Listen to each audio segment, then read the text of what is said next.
They say grief is the price we pay for love. But for Victor Thorne, grief was just a business transaction. He thought he buried his secrets 6 feet under the rose garden. He was wrong. The dead do not always stay quiet, especially when they have 10 billion reasons to wake up. The crystal chandelier above the grand ballroom of the Plaza Hotel shimmered like a suspended diamond constellation. Victor Thorne stood at the podium and adjusted his silk tie, which cost $5,000. He looked out at the sea of faces belonging to the New York elite. They were all watching him with expressions of practiced sympathy. He tapped the microphone twice. The sound echoed through the silent hall. He lowered his head just enough to cast a shadow over his eyes. It was a calculated angle that he had practiced in the mirror for an hour. He cleared his throat and let a single tear roll down his cheek. It was a perfect performance. He began to speak about his missing wife, Alice. He called her the light of his life. He called her the soul of the Sterling family empire. He did not mention that 24 hours ago he had watched the light leave her eyes while his hands were around her throat. The audience murmured their support. Victor paused to take a sip of water. He needed to hydrate because lying was thirsty work. He felt a vibration in the inner pocket of his suit jacket. It was his private phone. The one that only 2 people in the world had the number for. One was his lawyer, and the other was his mistress Elena, who was standing in the front row. He ignored it. He continued his speech about hope and the tireless efforts of the private investigators. The phone vibrated again. It was a long and persistent buzz against his ribs. It broke his concentration. He apologized to the crowd and pulled the device out. He expected a message from the bank confirming the transfer of the first tranche of the Sterling Trust. Today was Alice's 25th birthday. If she was incapacitated or missing, her power of attorney transferred to him automatically at midnight. He unlocked the screen. The sender ID made his heart stop beating for a full second. It was Alice. The message was short. It read simply, "It is cold down here, Victor." He stared at the screen until the letters blurred. His fingers went numb. This was impossible. He had checked her pulse himself. He had felt the cold skin. He had shoveled the dirt onto the pine box with his own hands because he trusted no one else with the task. He looked up at the crowd. The faces were still sympathetic. They did not know they were looking at a murderer. He shoved the phone back into his pocket. It had to be a glitch. A delayed message from the network. Or perhaps a cruel prank by a hacker. He took a deep breath and tried to find his place in the speech. He was talking about the Sterling Foundation. He was talking about how Alice would want him to carry on her legacy. He was talking about money. The phone buzzed a third time. It felt like an electric shock. He did not want to look. But his hand moved on its own. He looked at the screen. The new message was longer. It read, "You forgot to verify the death certificate, Victor. You were always sloppy with the paperwork." Victor felt a wave of nausea. This was not a glitch. This was specific. This was personal. He looked at Elena in the front row. She was wearing a black dress that showed just enough skin to be inappropriate for a vigil. She gave him a subtle nod. She thought everything was going according to plan. She did not know that the plan was currently clawing its way out of the ground. Victor signaled the waiter for a glass of whiskey. He needed something stronger than water. He drank it in one gulp. The burning sensation in his throat reminded him he was alive. He scanned the room. Was someone watching him? Was someone holding Alice's phone? He looked at the balcony. He looked at the shadows behind the curtains. Elena approached the stage during the brief intermission. She pretended to comfort him. She placed a hand on his shoulder and leaned in close. Her perfume was expensive but cloying. She whispered that he needed to wrap this up. She whispered that the board members were ready to sign the transfer papers in the VIP room. Victor gripped her wrist hard. He squeezed until her smile faltered. He showed her the phone. Elena looked at the messages. Her face went pale beneath her layers of makeup. She whispered that it was impossible. She whispered that she had bought the sedative herself. It was enough to stop the heart of an elephant. She hissed that someone must be playing a game. She told him to ignore it. She told him that dead people do not text. She told him to focus on the $10 billion sitting in the escrow account. Victor tried to listen to her logic. Logic was his religion. Logic stated that a woman buried under 6 feet of soil without oxygen for a day was dead. Logic stated that he was the sole heir. But fear was a powerful atheist. The phone buzzed again. He did not want to look, but he had to know. The message read, "I can hear the music, Victor. Are they playing my favorite song?" The orchestra was playing a waltz by Strauss. It was indeed Alice's favorite. Victor felt the room spin. She was here. She was not in the ground. She was somewhere in this building. He looked around wildly. The guests were starting to notice his erratic behavior. A murmur of confusion rippled through the ballroom. He saw the doors to the kitchen swing open. He saw the waiters moving back and forth. Any one of them could be her agent. Any one of them could be holding a knife. He stepped down from the podium. He needed air. He needed to get away from the suffocating scent of lilies and hypocrisy. He walked toward the side exit. His steps were fast and uneven. He bumped into a server carrying a tray of champagne. The glasses crashed to the floor.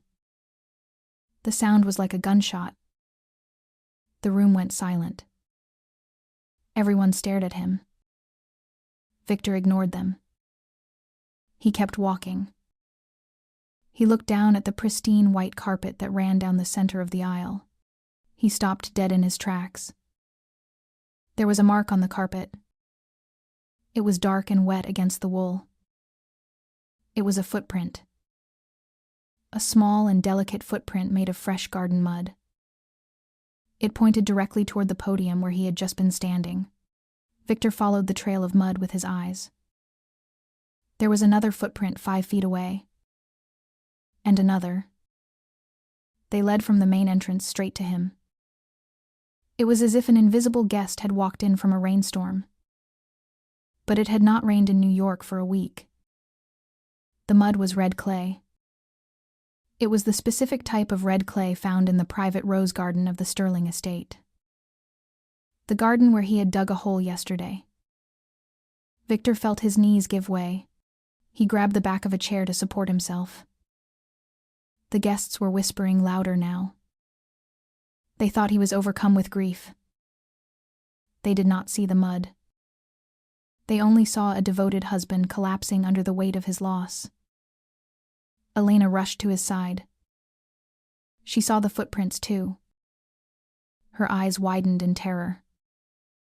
She tried to kick the train of her long dress over the nearest mark to hide it. Victor pushed her away. He needed to see. He needed to verify. He ran out of the ballroom. He burst through the double doors into the cool night air of the hotel terrace. He fumbled for his car keys. He had to go back to the estate. He had to go back to the garden. He had to dig her up. He had to see the body. If the coffin was empty, then his life was over. If the coffin was occupied, then who was sending the texts? He ran to his black limousine parked in the VIP circle. He screamed at his driver to get out. He jumped into the driver's seat. He slammed the door and locked it. The silence of the car was a relief. He jammed the key into the ignition. The engine roared to life. The dashboard navigation screen lit up. It did not show the map of the city. Instead, it showed a single line of text in bright red letters. The text on the dashboard screen read, "Drive to the cliff, Victor. I want you to see the view before you die." Victor screamed and punched the steering wheel. He tried to unlock the door, but the mechanism was jammed. The windows would not roll down. The car began to move on its own. The autopilot had been engaged remotely. He was trapped in a 2-ton metal cage. He looked in the rearview mirror. He half expected to see her sitting in the back seat with dirt in her hair and rot on her skin. The back seat was empty. But the presence of her rage filled the entire vehicle. He was not driving to the estate. The car was turning toward the highway that led to the coastal cliffs. The hunt had begun. And for the first time in his life, Victor Thorne was not the predator. He was the prey. He thought he was the player. But he was just a pawn on a chessboard he couldn't even see. The game has just started, and Victor is already losing. But wait until he sees what's waiting for him in the empty grave. Most men fear ghosts. But a man with a $10 billion secret fears the truth even more. Victor Thorne is about to learn that an empty grave is far heavier than a full one. The speedometer on the digital dashboard climbed past 100 miles per hour. The luxury limousine had become a guided missile aimed at the jagged coastline of Long Island. Victor Thorne did not scream. He did not pray. He calculated. He unbuckled his seatbelt. The car swerved violently to the left as if it anticipated his move. He was thrown against the passenger door. His shoulder throbbed with a dull ache, but he ignored it. He reached under the driver's seat. He felt the cold metal handle of the emergency fire extinguisher. It was a mandatory safety requirement for all company vehicles. He gripped it with both hands. He swung it with all his strength against the side window. The reinforced glass spiderwebbed but did not break. The car accelerated again. The GPS voice spoke in a calm, synthetic tone. "You have reached your destination in 2 minutes." Victor gritted his teeth. He swung again. And again. On the third strike, the glass shattered outward. The wind roared into the cabin like a hurricane. The noise was deafening. He looked at the road ahead. The guardrail of the cliff was approaching rapidly. He did not hesitate. He threw himself out of the window. He hit the asphalt hard. He rolled. The rough surface tore through his suit jacket and scraped his skin. He came to a stop in the dry grass on the side of the road. A moment later, the limousine smashed through the guardrail. It sailed into the void. There was a long silence followed by a distant crash as 2 tons of German engineering met the rocks below. Victor lay on his back and stared at the sky. He was alive. But the nightmare was just beginning. He checked his pockets. His phone was cracked but functional. He stood up. His legs were shaking. He started to run back toward the city. He did not run to the police station. He ran to the nearest gas station and stole a parked sedan while the owner was paying inside. He hotwired it with the skill of a man who had grown up on the streets before he married into the aristocracy. He drove back to the Sterling estate. He needed to see the body. He needed to see her dead face to stop the madness in his head. The estate was dark when he arrived. The servants had been given the night off for the gala. The iron gates were locked. He rammed the stolen car through them. The metal twisted and groaned. He drove across the manicured lawn. He stopped at the edge of the rose garden. The air was thick with the scent of blooming flowers and wet earth. It was a smell that would haunt him for the rest of his life. He went to the tool shed. He grabbed a shovel. The wooden handle was smooth against his palms. He walked to the spot beneath the old oak tree. The earth was disturbed. He had packed it down carefully yesterday, but now it looked loose. Panic rose in his throat like bile. He began to dig. He dug with the frantic energy of a madman. Dirt flew into his face and ruined his silk shirt. He did not care. He had to know. If she was down there, he would kill her again. If she was not down there, he was already dead. The shovel hit something hard. A hollow thud echoed in the silence of the garden. It was the sound of wood. He fell to his knees. He scraped the remaining dirt away with his bleeding fingers. The lid of the pine coffin was exposed. It was scratched. There were marks on the outside. But they were not claw marks from someone trying to get out. They were pry marks from someone trying to get in. Victor gripped the edge of the lid. He heaved it open. The hinges creaked in protest. He shined his phone flashlight into the darkness of the box. His breath caught in his throat. The coffin was empty. There was no body. There was no blue dress. There was no pale face. There was only a single object resting on the white satin pillow. It was a small black device. A GPS tracker. The light on the device blinked a steady red rhythm. Beep. Beep. Beep. It was the heartbeat of a machine. Victor stared at it. His mind raced. Had she survived the poison? Had someone dug her up? Had he hallucinated the entire murder? No. He remembered the feeling of her pulse stopping. He remembered the weight of her body. Someone had taken her. He reached down to grab the tracker. As soon as his fingers touched it, the device made a crackling sound. A voice recorded on a loop began to play. It was not a synthetic voice. It was her voice. It was Alice.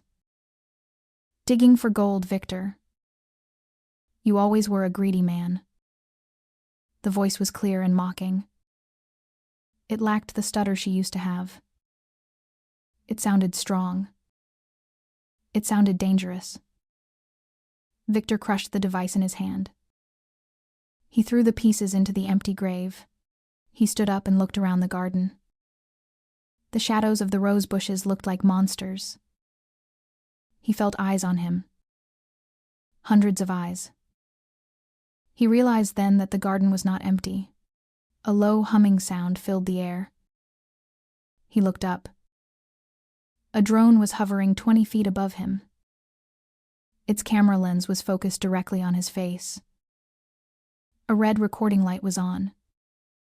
He was being filmed. He was standing next to an open grave with a shovel in his hand and a stolen car behind him. He covered his face with his arm. He scrambled out of the hole. He ran toward the stolen sedan. He needed to get away. He needed to find Elena. She was the only one who could help him fix this. He jumped into the car and turned the key. The engine sputtered and died. The car had been remotely disabled. The doors clicked shut. The locks engaged. He was trapped again. The radio inside the stolen sedan turned on by itself. The volume turned up to the maximum level. It was the sound of a police siren. But it was not coming from the speakers. It was coming from the main road.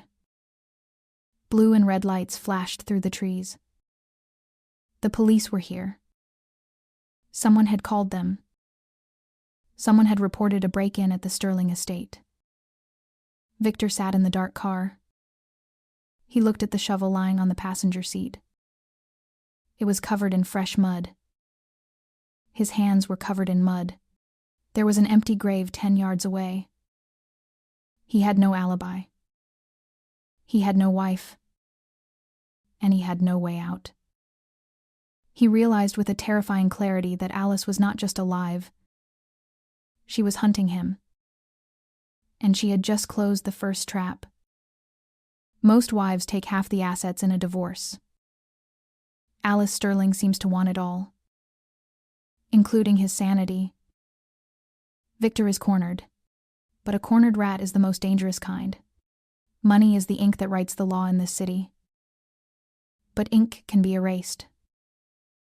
And Victor Thorne is about to find out that his checkbook is as empty as the coffin he just opened.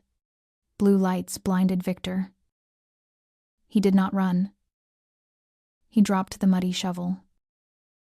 He raised his hand slowly. The officers had their guns drawn. They shouted commands. Victor looked at the lead officer. He recognized the badge number. He spoke calmly. "I am Victor Thorne. Call Chief Miller." The officer hesitated. Victor lowered his hands. He pointed at the empty grave. "I received a ransom demand. They said she was alive. I had to check. It was a lie. But it was a believable lie. A grieving billionaire husband driven to madness by hope." The officer lowered his gun. He called dispatch. 2 minutes later, the handcuffs were back in the pouch. Victor was escorted to his private helicopter. He did not look back at the rose garden. He had bought his freedom for now. But the price was rising every second. The helicopter landed on the roof of Thorne Tower. The wind whipped his suit jacket. He strode into the executive suite. It was 3 a.m. The office should have been empty. It was full of people. Analysts were screaming into phones. Paper was flying. His chief financial officer, Marcus, ran up to him. Marcus looked like he was having a stroke. He held a tablet with trembling hands. "Sir, the accounts. They are bleeding." Victor grabbed the tablet. He looked at the numbers. They were dropping fast. $100 million gone in 10 minutes. Transferred to offshore charities. Victor threw the tablet against the wall. "Stop it. Freeze the system." Marcus shook his head. "We cannot. It is a level 10 authorization." Victor marched to his computer. He sat down. He typed his password. "Access denied." He typed the override code. "Access denied." A message popped up. "Biometric verification required." He placed his finger on the scanner. The screen flashed red. "Identity mismatch. You are not the administrator." Victor stared at the screen. "Who is the administrator?" He clicked the details. The system displayed a photo. It was a photo of Alice. Not the old photo. A new photo. She was looking at the camera. She was winking. The authorization log showed the method. Retinal scan. Voice print. Heartbeat monitor. All verified 60 seconds ago. She was using her body to unlock the vault. But she was dead. Or she was supposed to be. Victor realized the terrifying truth. The trust fund was linked to her vitals. If she was alive, the money was hers. If she was dead, the money was his. But if she was alive and controlling the system, she could lock him out. He was watching his empire dissolve pixel by pixel. His phone rang. It was Elena. He answered. She was not whispering anymore. She was screaming. "Victor. Do something. They are outside." "Who is outside?" Victor asked. He typed furiously, trying to hack his own firewall. "The sheriff. The eviction squad." Elena sobbed. They say my penthouse does not belong to me. They say it was sold. Victor stopped typing. Sold. When? Just now. Elena screamed. I am looking at the listing. On the dark auction. The price. Victor. The price is $1. Victor froze. He switched tabs to the auction site. There it was. Elena's luxury apartment.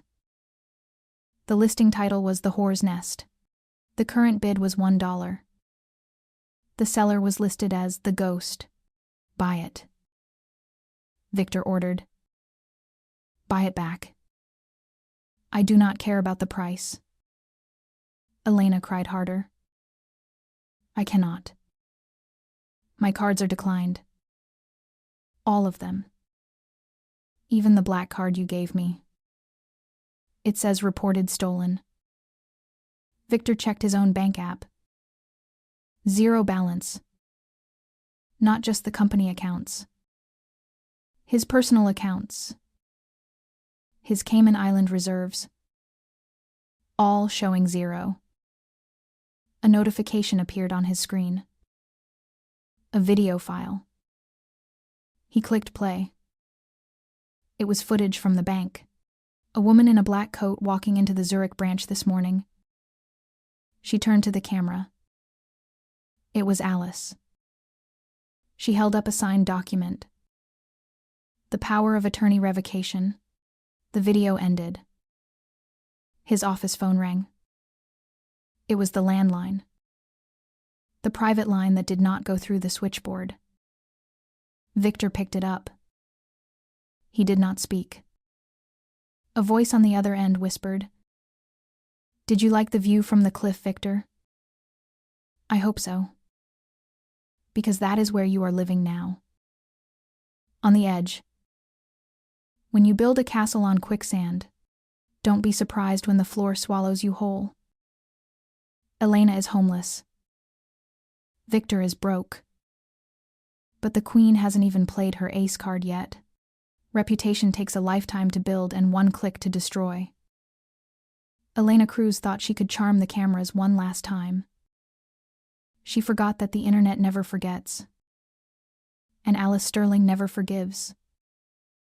Elena Cruz stood on the steps of the Plaza Hotel. She wore a white dress that cost $10,000. It was chosen carefully to make her look innocent. To make her look like a grieving friend. Hundreds of reporters pushed against the barricades. Flashbulbs exploded like lightning storms. Elena wiped a tear from her cheek. It was a fake tear induced by a menthol stick hidden in her handkerchief. She leaned into the forest of microphones. She spoke with a trembling voice. She said that the rumors were malicious lies. She said that she and Victor were victims of a cruel hacker. She said that she loved Alice like a sister. She looked up at the transparent teleprompter screen to read her next line. The prepared speech was gone. The screen turned black. Then a single sentence appeared in bright red letters. Elena squinted.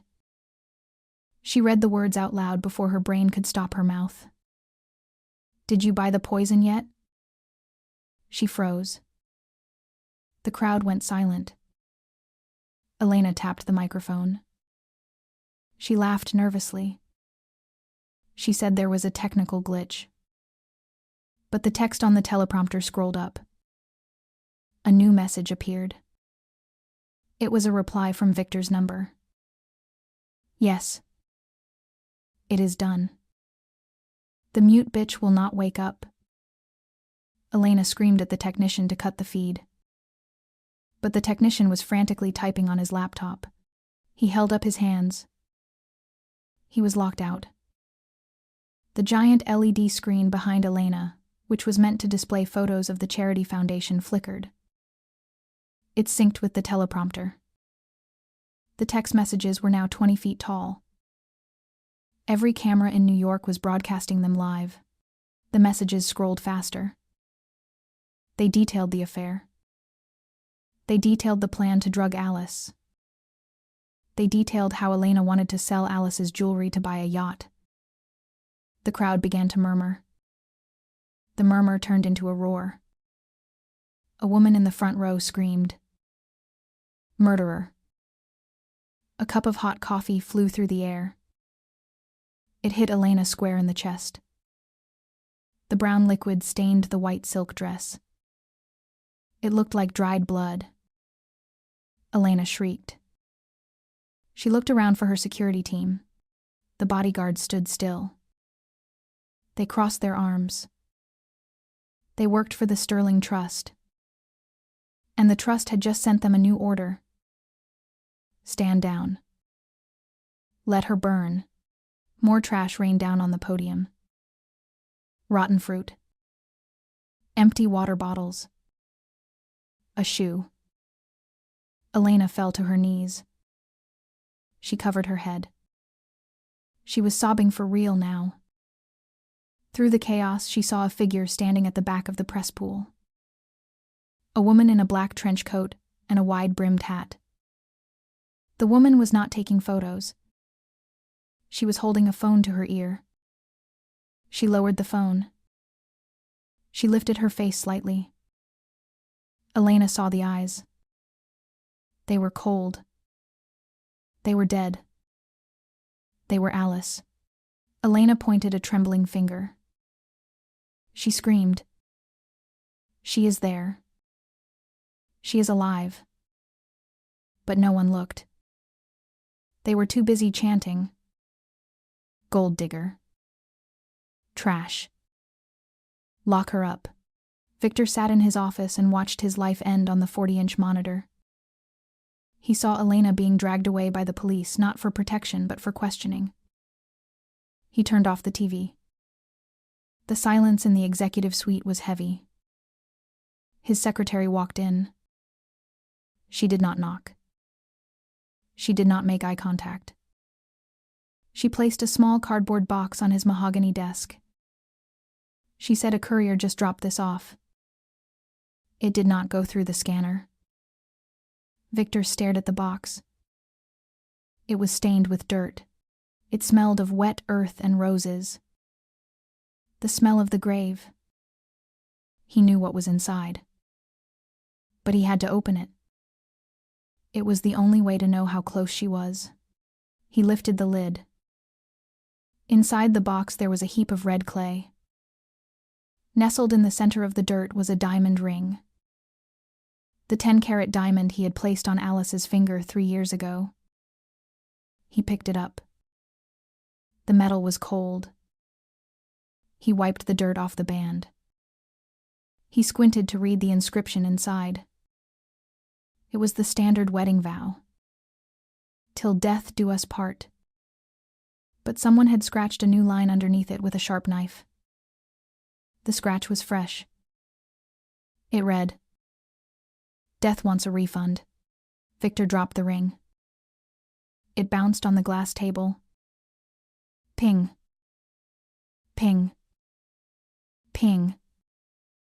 The sound was like a countdown. He looked out the window. A black drone hovered outside the glass on the 50th floor. It stared at him. Alice was not just coming. She was already here. The court of public opinion does not have a jury. It only has an executioner. Elena has fallen. Victor is next. But a rat trapped in a corner will try to bite the cat. In the jungle of high finance, a wounded lion is not pitied. He is eaten. Victor Thorne thought he could talk his way out of a murder charge. He forgot that to the people in this room, losing money is a far greater sin than taking a life. The heavy oak doors of the boardroom swung open. Victor walked in. He kept his chin high. He adjusted his cufflinks. He did not look like a man who had just lost his wife and his dignity. He looked like a CEO arriving to close a deal. 12 pairs of eyes stared at him. They were cold eyes. They were the eyes of men and women who controlled half the real estate in Manhattan. No one stood up. No one offered a hand. The silence in the room was louder than the screaming mob outside the building. Victor walked to the head of the table. He reached for the leather chair. It was the chairman's seat. It was his seat. A cane slammed down on the mahogany table. The sound cracked through the air like a whip. It was Mr. Abernathy, the oldest board member. He was 80 years old and owned 3 senators. He did not look at Victor. He looked at the empty chair. That seat is not for you today, Victor. Sit at the side. Victor froze. His hand hovered over the leather backrest. He felt the heat rise in his neck. He wanted to scream. He wanted to fire them all. But he had $0 in his bank account.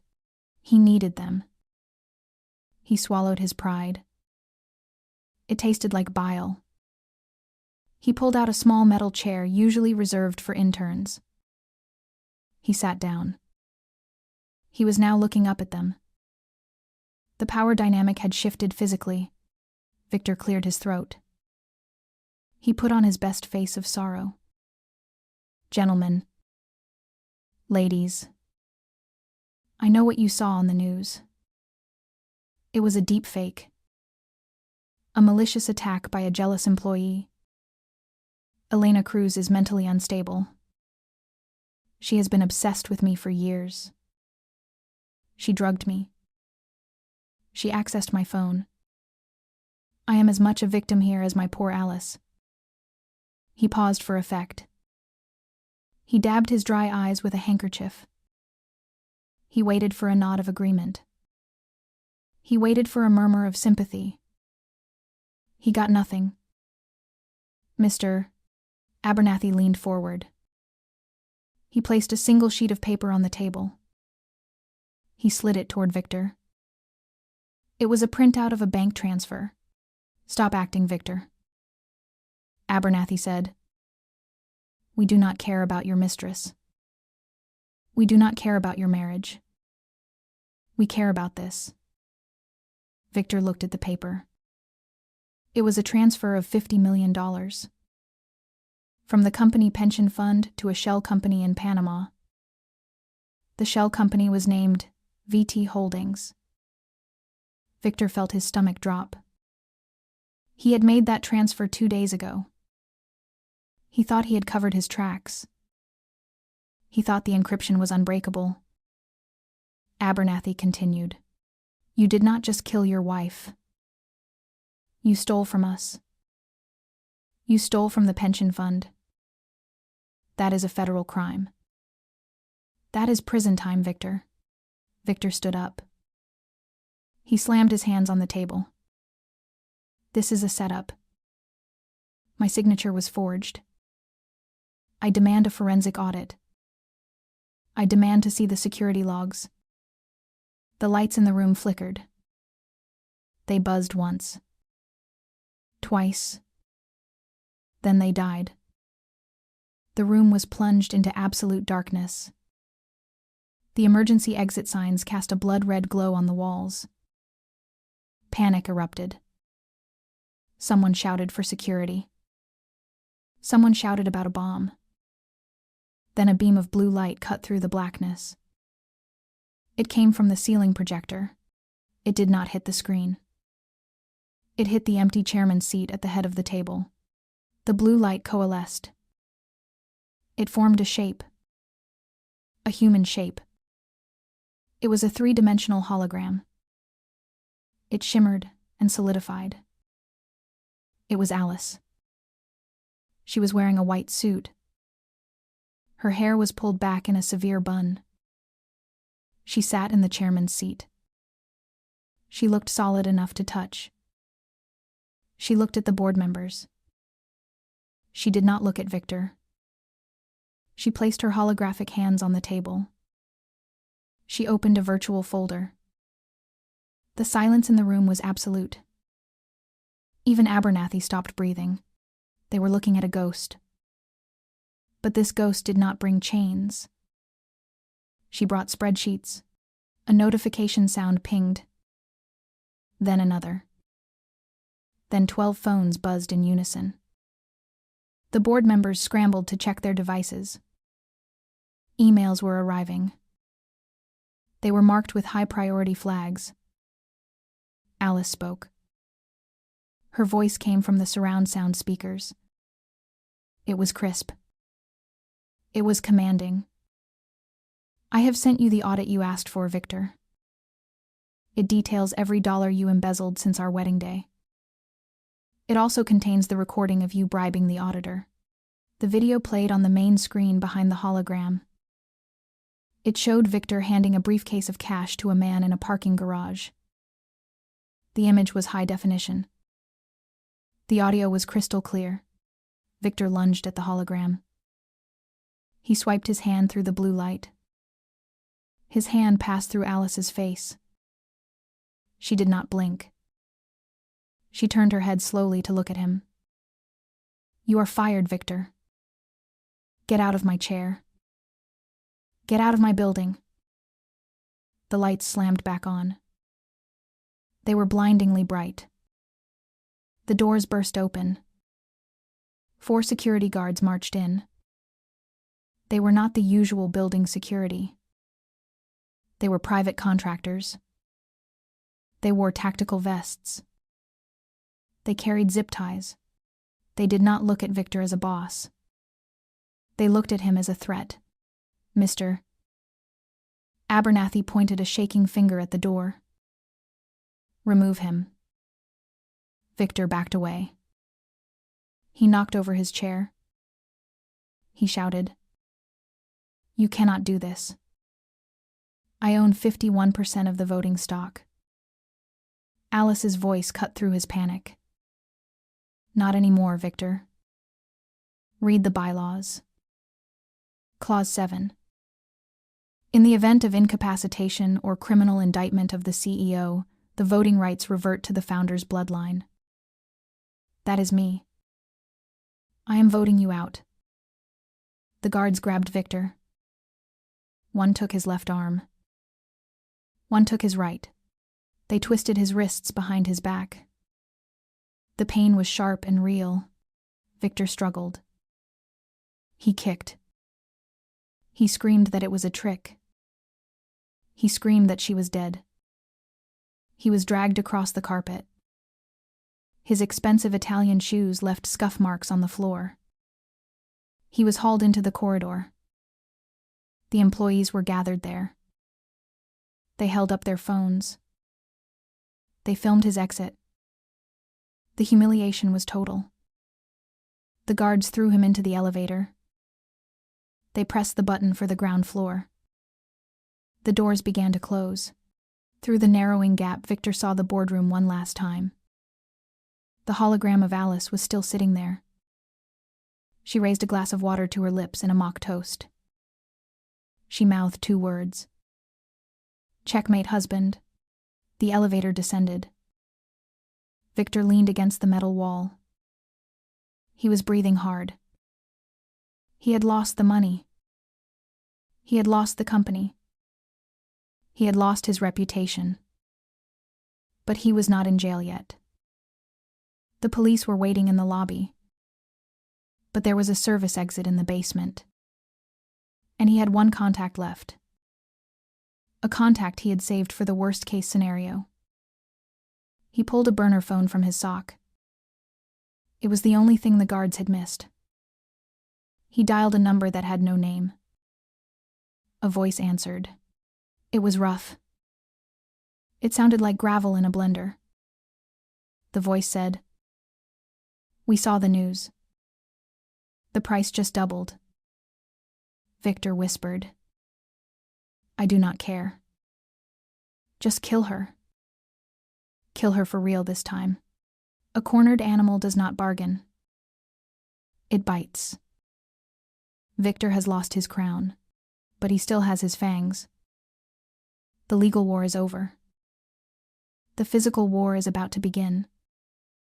When a king loses his crown, he becomes a beggar.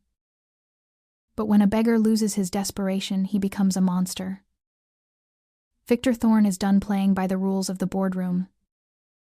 He is trading his fountain pen for a silencer. But he forgets that in the dark, the one holding the flashlight is the one with the gun. Victor Thorne crawled out of a garbage dumpster in the back alley of the Thorne Tower. He smelled of rotting fish and old coffee grounds. His $5,000 suit was stained with grease. He stripped off his jacket and threw it into the trash. He did not look back at the building that used to bear his name. He adjusted his collar and walked into the shadows. A black van with tinted windows pulled up to the curb. The side door slid open. Victor climbed inside without a word. The air inside the van was cold and smelled of ozone and gun oil. 3 men sat on the bench seats. They wore tactical gear and balaclavas. The leader sat in the front passenger seat. He turned around. He did not have a name. He only had a price. The leader held up a tablet. The screen showed a pulsing green dot on a map of the industrial district in Queens. "We have tracked the signal," the leader said. "It is coming from an abandoned textile factory on the waterfront. The signal is unencrypted. She wants to be found." Victor looked at the map. His eyes were bloodshot. He clenched his fists until his knuckles turned white. "It is a trap," he whispered. But he knew he had no choice. The police were hunting him. The FBI was seizing his assets. Killing Alice was the only way to stop the legal avalanche. If she died before the sun came up, the testimony would die with her. "Drive," Victor ordered. "And give me a weapon." The van moved through the city like a shark through dark water. Victor checked the magazine of the pistol they gave him. It felt heavy and cold in his hand. He had never fired a gun in anger. He had only fired people. But tonight felt different. Tonight felt necessary. The van slowed down as it approached the derelict factory. The windows were broken. The brick walls were covered in graffiti. It looked like a tomb for machines. The leader signaled his team. They exited the vehicle in silence. They moved with the precision of a pack of wolves. Victor followed them. He kept his finger off the trigger. He told himself he was doing this for survival. He told himself that Alice was the villain for not staying dead. They reached the main entrance. The rusted metal doors were slightly ajar. A single beam of light cut through the darkness from inside. The leader held up a fist to halt the team. He used a fiber optic camera to peek under the door gap. "The room is clear," the leader whispered into his headset. "No heat signatures. No movement." Victor pushed past him. He did not care about caution. He kicked the door open. The hinges screamed as the metal gave way. He walked into the vast open space of the warehouse. Dust motes danced in the beam of his flashlight. The air was stale and silent. In the center of the cavernous room there was a single wooden chair. On the chair sat a laptop computer. The screen was facing the door. Victor approached it slowly. His heart hammered against his ribs. He expected a bomb. He expected a sniper. He did not expect a video call. He stopped 5 feet away from the chair. The laptop screen flickered to life. It showed a live feed of the very room he was standing in. It was filming him from above. He looked up. A camera was mounted on the steel rafters high above their heads. A red light blinked on the lens. She was watching.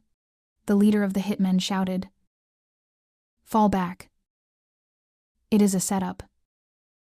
But it was too late. The laptop screen changed. A countdown timer appeared. 3, 2, 1, 0. A high-pitched whine erupted from the speakers mounted in the corners of the room. It was not just loud. It was a sonic weapon. A focused frequency designed to incapacitate riot crowds. Victor dropped the gun. He clapped his hands over his ears. The sound felt like a physical spike being driven into his brain. It bypassed his eardrums and vibrated his skull. His vision blurred. He fell to his knees. The hitmen were seasoned professionals, but even they could not withstand the sonic assault. They collapsed on the floor. They rolled in agony.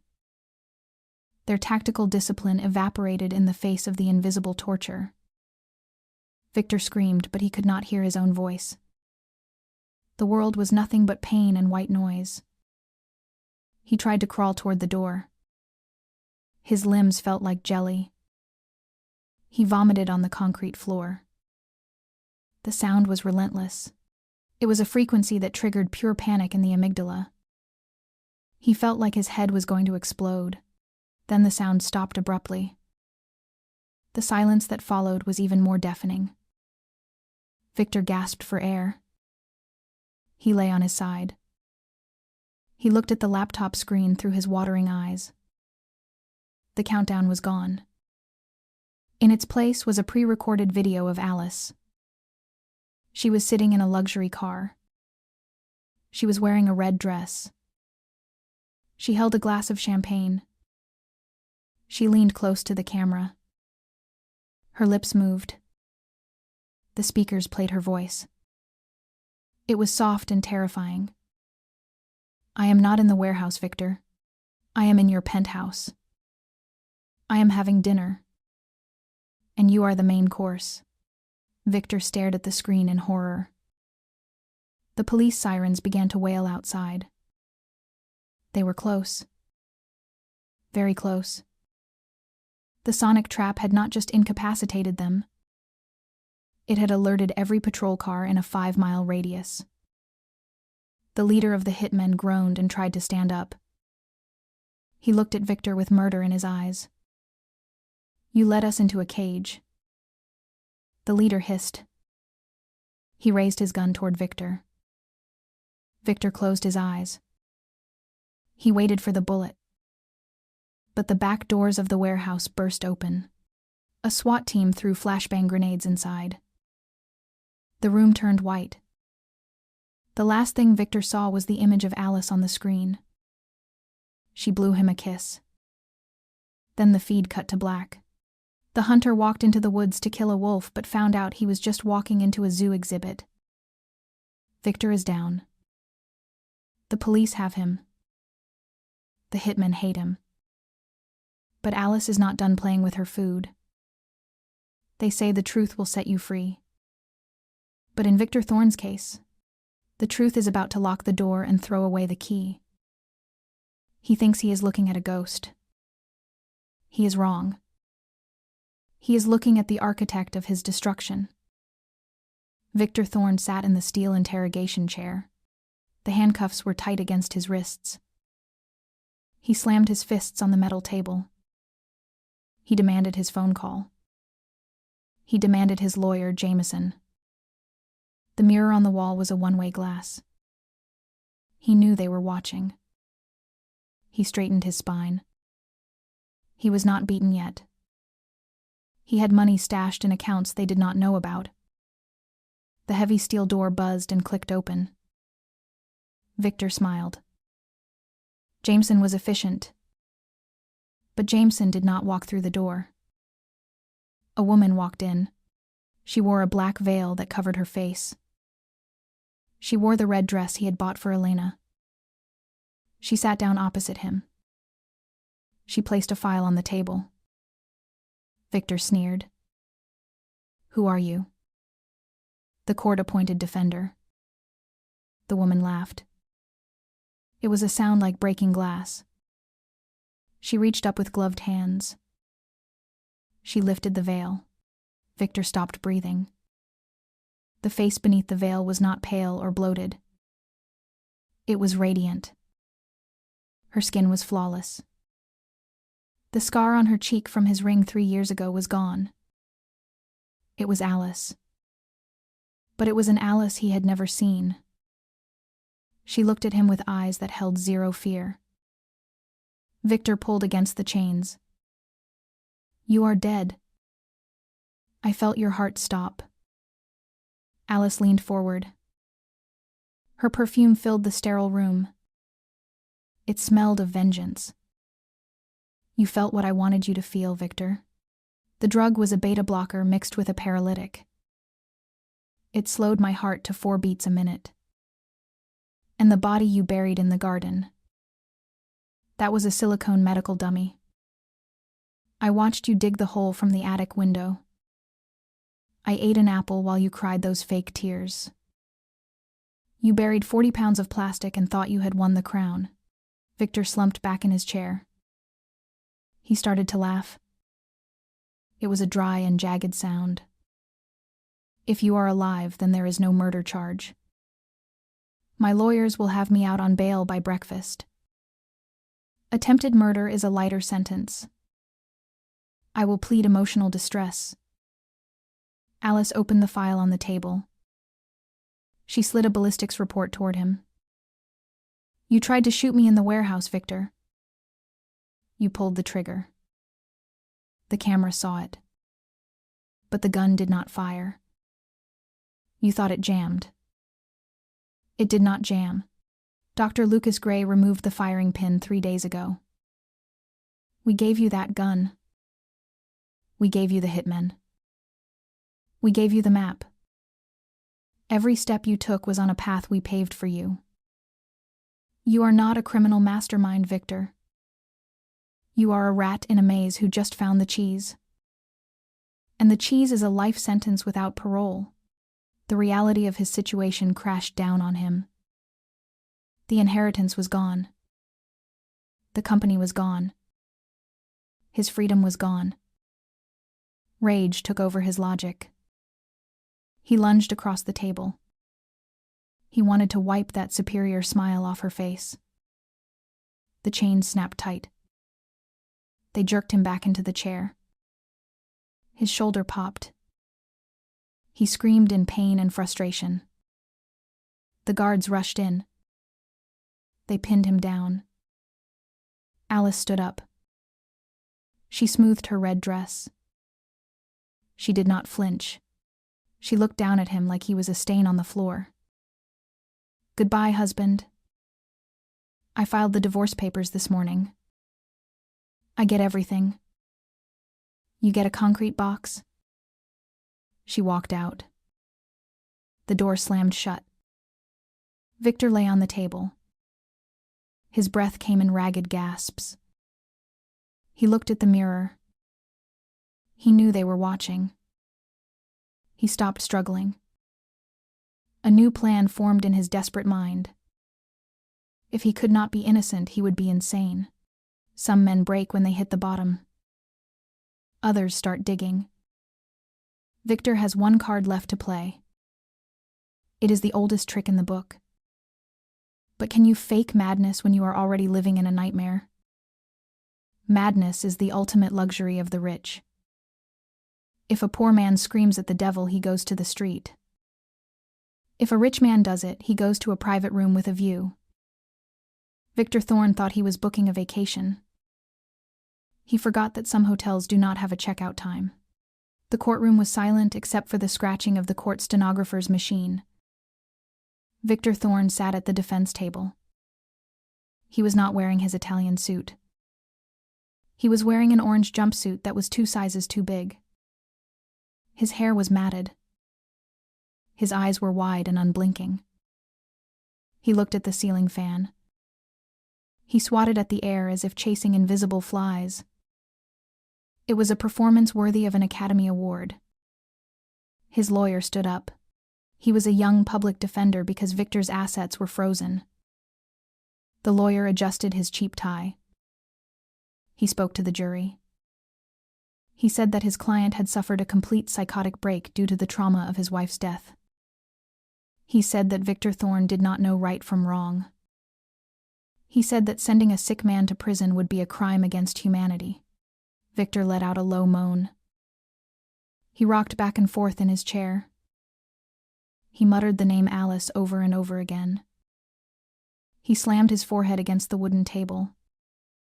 The sound echoed through the room. The jury flinched. They saw a broken man. They did not see the calculator behind his eyes. Victor was counting the seconds. He knew the law.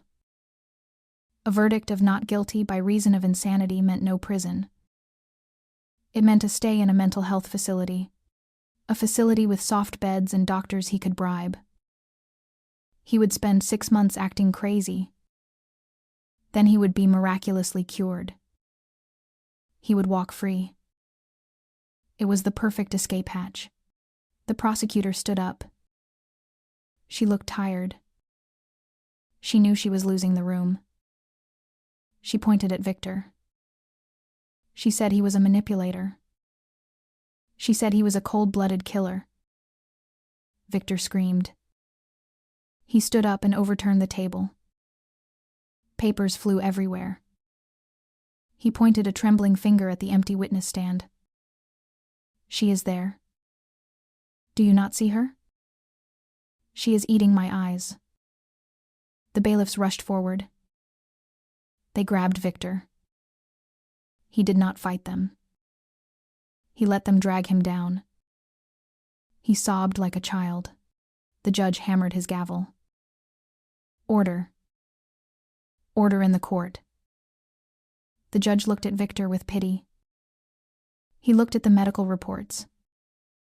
He made his decision. The verdict was read an hour later. Not guilty by reason of insanity. Victor hid his smile behind his hands. He pretended to cry. The judge ordered that Victor be remanded immediately to a high-security psychiatric facility for indefinite treatment. The judge asked if the victim's family had a preference for the facility. Alice stood up from the back row.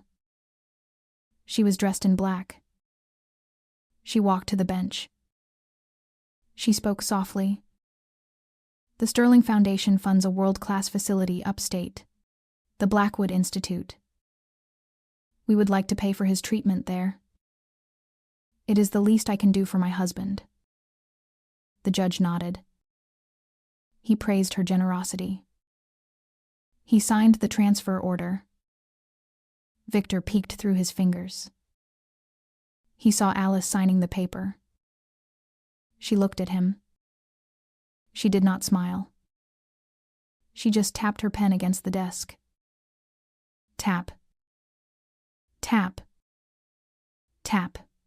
The transport van was windowless and smelled of bleach. Victor sat in the back. His hands were cuffed to his waist. His ankles were shackled to the floor. The guard sat opposite him reading a comic book. As soon as the van left the city limits, Victor stopped rocking. He sat up straight. He rolled his neck to crack the stiffness. He looked at the guard. He spoke in his normal, arrogant voice. How much do you make a year? 40,000. 50.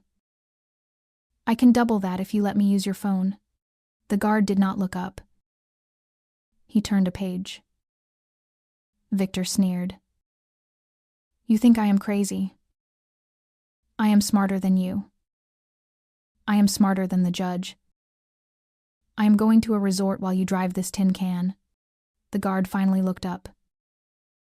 His eyes were dark and amused. You are going to Blackwood. Nobody comes back from Blackwood. Victor laughed. Money opens every door, my friend. Even padded ones. The van drove for 3 hours. The road became bumpy. They were deep in the mountains. The van stopped. The back doors opened. Victor blinked in the bright sunlight. He expected a modern hospital with glass walls and gardens. He saw a stone fortress. It looked like a medieval castle that had been converted into a prison. The windows were narrow slits. The walls were topped with razor wire. There were no gardens. There was only gray gravel and high fences. 2 orderlies dragged him out of the van. They were not wearing white scrubs. They were wearing black tactical uniforms. They did not speak. They gripped his arms with bruising force. They marched him through the heavy iron doors. The air inside was freezing. It smelled of antiseptic and old fear. They stripped him of his orange jumpsuit. They sprayed him with cold water from a hose. Victor shouted, "I am a private patient. I demand a suite. I demand to see the director." The orderlies ignored him. They threw a gray gown at him. It was rough against his skin. They shoved him down a long corridor. The doors on either side were made of solid steel. There were no handles on the inside. They reached the end of the hall. Door number 001. They pushed him inside. The room was small. The walls were padded with white canvas. There was no bed.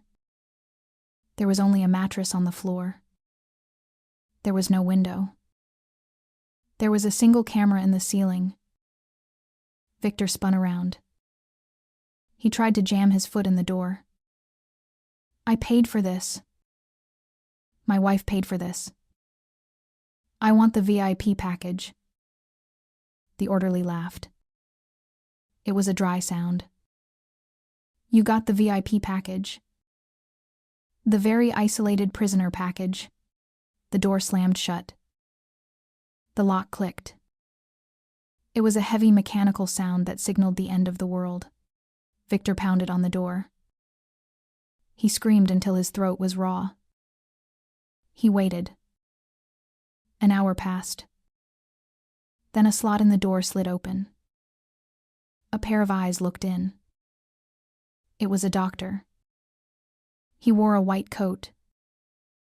He held a clipboard. Victor smoothed his hair. He put on his charming smile. "Doctor, there has been a mistake. I am Victor Thorne. I can make you very rich. I just need a phone and a lawyer." The doctor did not speak. He slid a piece of paper through the slot. It fluttered to the floor. Victor picked it up. It was a brochure for the Blackwood Institute. He read the front page. Dedicated to the permanent containment of the criminally insane. He turned it over to read the board of directors. His blood ran cold. The founder and chairman of the board was listed in bold letters. Alice Sterling. Below her name was the director of operations, Dr. Lucas Gray, the man who had disabled his gun. Victor looked up at the slot. The eyes were still watching him. The doctor pulled down his mask. It was Lucas Gray. He smiled. "Welcome home, Victor. Your insurance covers you for the next 60 years. We have a lot of treatments to try." Victor backed away. He hit the padded wall. He slid down to the floor. He was not in a hospital.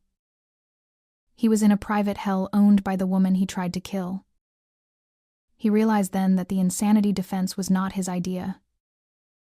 It was planted in his mind. By the fake news reports.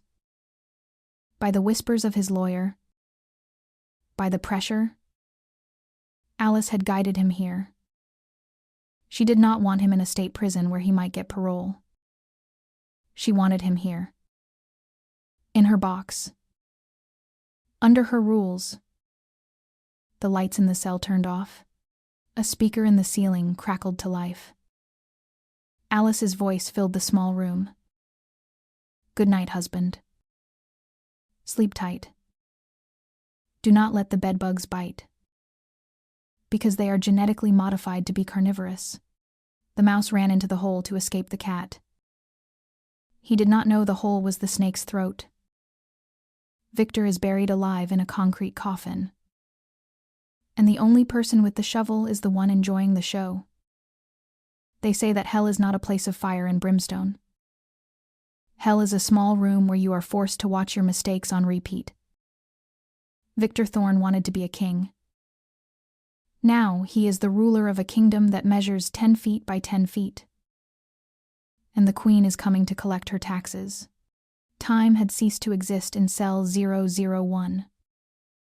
Victor did not know if it had been days or weeks since the heavy steel door had slammed shut. The lights in the ceiling never turned off. They buzzed with a frequency that made his teeth ache. He was not alone in the room. He had a companion. It was a large flat-screen monitor mounted behind a sheet of bulletproof glass. It played a single video on an endless loop. It was the footage from the hidden camera in the rose garden. It showed Victor digging a hole. It showed him dragging a body bag. It showed him crying fake tears. The audio was amplified. The sound of the shovel hitting the dirt sounded like gunshots. Victor huddled in the corner. He covered his ears. He tried to hum a song to drown out the noise. But the speakers were too loud. He was trapped in the echo chamber of his own sins. He had lost weight. His gray hospital gown hung loosely on his frame. His beard was patchy and unkempt. The arrogant CEO who had once commanded boardrooms was gone. In his place was a trembling creature who feared the silence more than the noise. The video loop stopped suddenly. The screen went black. The buzzing of the lights ceased. The heavy lock on the door clicked. Clack. Clack. Clack. The sound was deafening in the sudden quiet. Victor scrambled backward. He pressed his spine against the padded wall. He expected the orderlies with their needles and their hoses. He expected Dr. Lucas Gray with his cold eyes and his questions. But the person who walked through the door was not a doctor. She was a vision of light in the gray gloom. Alice Sterling wore a white trench coat that looked like it was made of woven moonlight. She wore sunglasses. She carried a black leather briefcase. She did not look at the filth on the floor. She did not look at the bucket in the corner. She looked straight at Victor. She took off her sunglasses. Her eyes were clear and sharp. She looked like a surgeon about to make the first incision. She signaled to the guard outside. "Bring the chair." The guard brought a folding metal chair. Alice sat down. She crossed her legs. She placed the briefcase on her lap. She looked at Victor like one would look at a specimen in a jar. "Hello, husband. You look terrible. The spa treatments must not agree with your skin." Victor crawled forward. He reached out a shaking hand. He wanted to touch the hem of her coat. He wanted to verify that she was real and not another hallucination induced by the drugs. "Alice. Please. You have to stop this. I will sign anything. I will confess. Just let me out.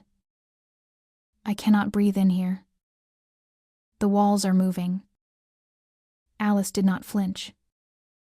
She opened the briefcase. She pulled out a stack of documents. She clicked a gold pen. "You already confessed, Victor. The court declared you insane. You are legally incompetent. You cannot sign anything that matters. Except this." She slid a single sheet of paper across the floor. It stopped inches from his dirty fingers. Victor looked at the paper. It was a petition for divorce. And below it was a consent to permanent institutionalization. He looked up at her. His eyes filled with tears. "Why? Why are you doing this? Just kill me. Be merciful. Put a bullet in my head like I tried to do to you." Alice laughed. It was a soft and terrible sound. Mercy. You want mercy? Did you show mercy when you poisoned my tea? Did you show mercy when you buried me in the dirt? No, Victor. Death is too easy. Death is an escape. I do not want you to escape. I want you to stay. She leaned forward. Her voice dropped to a whisper. I want you to live a long and healthy life, Victor. I have instructed the doctors to give you the best vitamins, the best organic food. You will live to be 100 years old. And every single day you will sit in this box. You will remember the taste of champagne. You will remember the feel of silk sheets. You will remember the power you used to have. And you will know that I am out there spending your money. I am living in your house. I am running your company. You are not a prisoner, Victor. You are a battery. Your suffering powers my joy. Victor stared at her. He saw the abyss in her eyes. She was not the victim anymore. She was a monster she had created. And she was beautiful. He grabbed the pen. He signed the paper.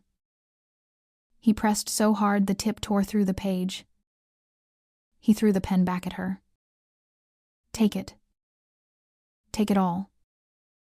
Now leave me alone. Alice picked up the document. She blew on the wet ink. She checked the signature. It was shaky but valid.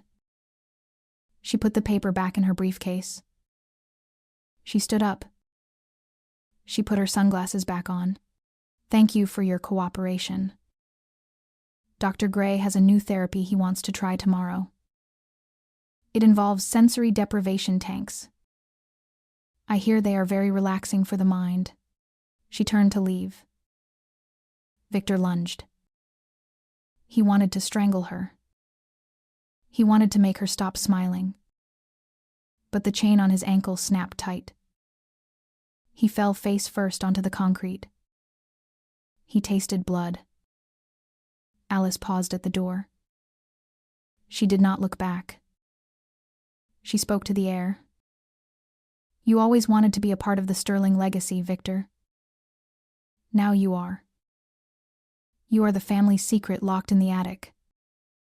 The door slammed shut. The lock engaged. The lights buzzed back on. The video screen flickered to life. The sound of the shovel hitting the dirt filled the room again. Victor curled into a ball. He began to scream. But the walls were soundproof. And the world outside had already forgotten his name. Alice walked down the long corridor of the Blackwood Institute. Her heels clicked a steady rhythm on the linoleum floor. Dr. Lucas Gray was waiting for her at the security checkpoint. He handed her a coffee cup. Is it done? Alice took the cup. She took a sip. It is done. He is ours forever. Lucas nodded. The press is waiting outside. The share price jumped 10% this morning when the news broke about his hospitalization. The board wants a statement. Alice pushed open the heavy front doors. The sunlight hit her face.